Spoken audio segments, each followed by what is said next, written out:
Shall we begin? Why would a good God allow suffering to exist? Does God really exist? Let's begin now. Why did God command the deaths of so many people in the Bible? Why does God remain so hidden?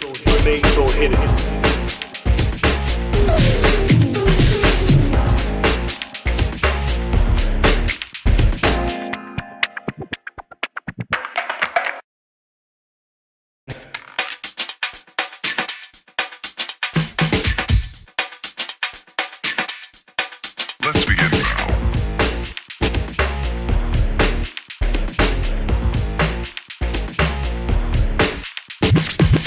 Recently, my wife introduced me to a book by Hans Christian Andersen.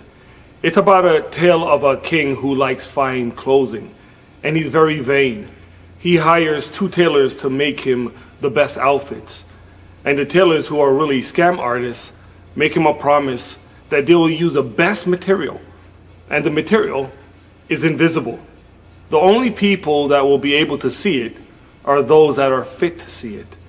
So they go and they make the clothes, and they invite the king and his ministers, and they try on this outfit that they prepared. And all look and say, wow, it's great, because they don't want to seem unfit. The king, wearing the clothes, decides to now go into the street and march. And everybody in the town looks and says, wow, the clothes are beautiful.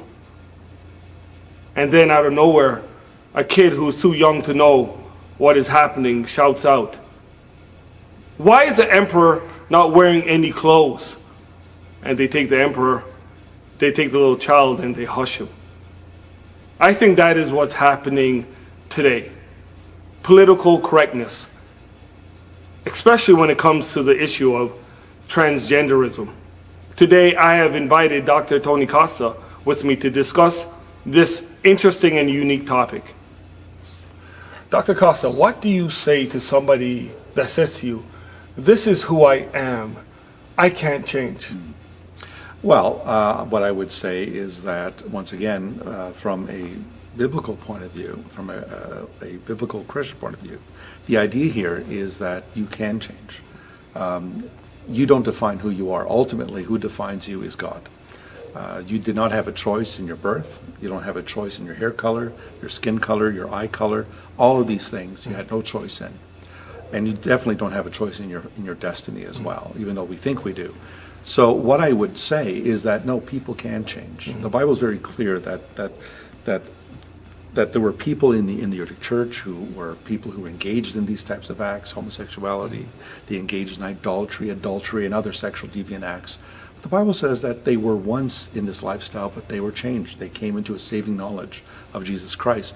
And there are people today who can testify to that, people who were engaged in these types of lifestyles, who have come into a relationship with Jesus Christ. And they are living lives that are glorifying to God. But it's interesting that when Jesus invites us to follow him, it's quite interesting that he says that if you want to follow me, you must deny yourself. And you have to take up your cross and follow me. What does that mean? You have to deny yourself. You have to deny your wants, your needs. You have to deny it's not about you. You're not number one. You're not the center of the universe. He is. And he calls us to a life of surrender, to surrender to him and to follow him, to take up that cross and to face opposition and struggle. And so the idea that you cannot change, that is not true. This is like the alcoholic saying, I cannot change. I am who I am. I love my booze. You can't change me. Now the thing is, an alcoholic can get treatment, an alcoholic can get therapy, Yes. and an alcoholic can come out clean. But all it takes is one bottle to come right back again to the gutter. And so let's just say that it's a constant struggle. It's a struggle in this life, but is there change? Is there possibility of change? Absolutely. You know, I could hear somebody right now thinking, alcohol and sexual identity are different. What would you? No, not at all. I mean, studies have shown that people who have a predisposition to alcoholic abuse, that this is something that is inherent in them, in their DNA, right from birth. So it is something that is integral to them.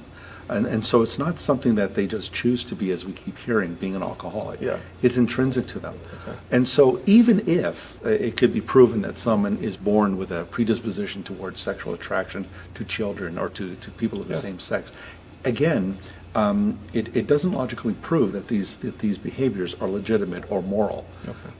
Because again, we are all fallen, we are sinful creatures, we are in need of God's redemption. I guess that's just the thrust. We are all falling. Let me push a question a little bit further now. You have an individual, and I was in class with an individual that had transitioned. Once female, now male, and has done the sexual reassignment. Showed me a picture in class and said, "Look at me as a little boy." And when I looked at that picture, it was a girl with a ponytail in a dress looking like Mary Poppins. But in their mind, they're a little boy. What happens to a person who has fully transitioned? Well, studies have also shown, there's a study out of a major university in the United States by a psychiatrist who specializes in this area of transitioning. And in his report, he actually said that over 60% of people who transition commit suicide. Wow. And what is interesting is that when this study came out, I was absolutely astonished that our media was not reporting on this, that they were not talking about this.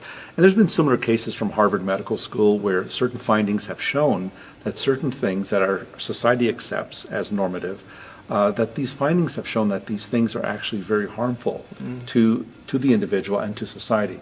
And so I think the reason why this doesn't come out into the public is because it goes against the politically correct storyline. It's against the agenda.